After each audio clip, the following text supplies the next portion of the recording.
है।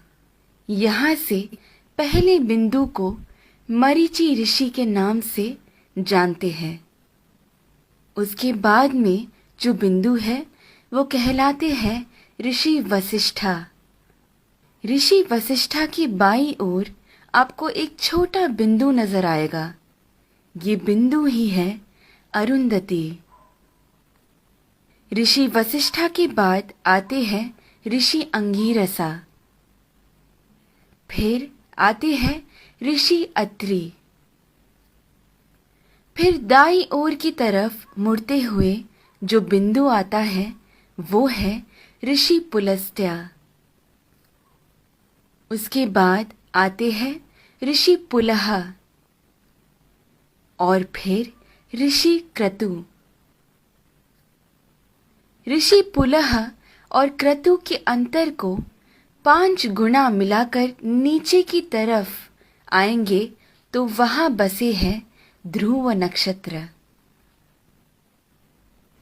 सदा उत्तर में रहने की वजह से उसे ध्रुव नक्षत्र कहा जाता है। इंग्लिश में हम इसे नॉर्थ स्टार के नाम से जानते हैं।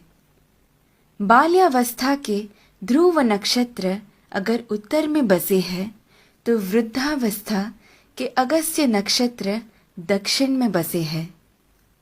अगस्त्य और ध्रुव नक्षत्र हमेशा उसी स्थान पर ही पाए जाते हैं।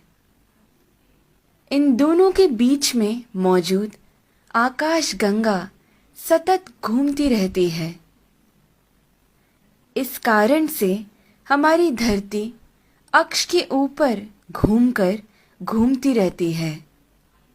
ये सच है कि सारा जगत भगवान के इर्द गिर्द घूमता रहता है,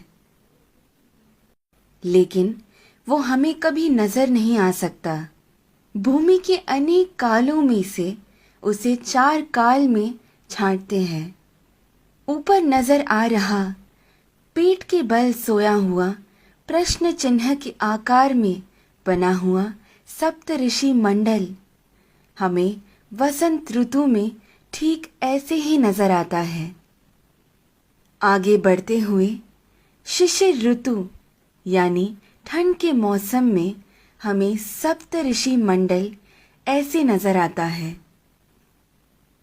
फिर शरद ऋतु में जब सारे पत्ते झड़ने लगते हैं तब सप्त ऋषि मंडल हमें ऐसे पीठ के बल सोया हुआ प्रश्न चिन्ह के आकार में नजर आता है।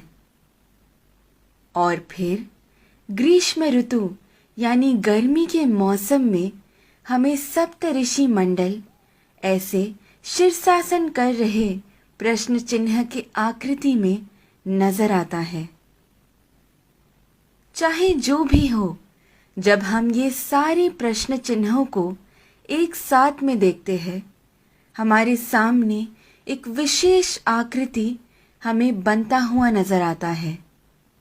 वही कहलाता है हमारा स्वस्तिक।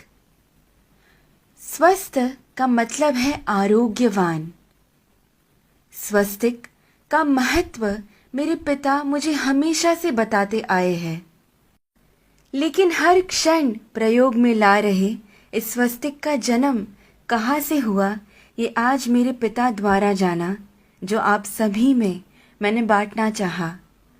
ध्रुव नक्षत्र को देखते हुए हमें ये मालूम होता है कि हम पूरी जिंदगी जिस दिशा की ओर बहते जा रहे हैं वही है उत्तर दिशा।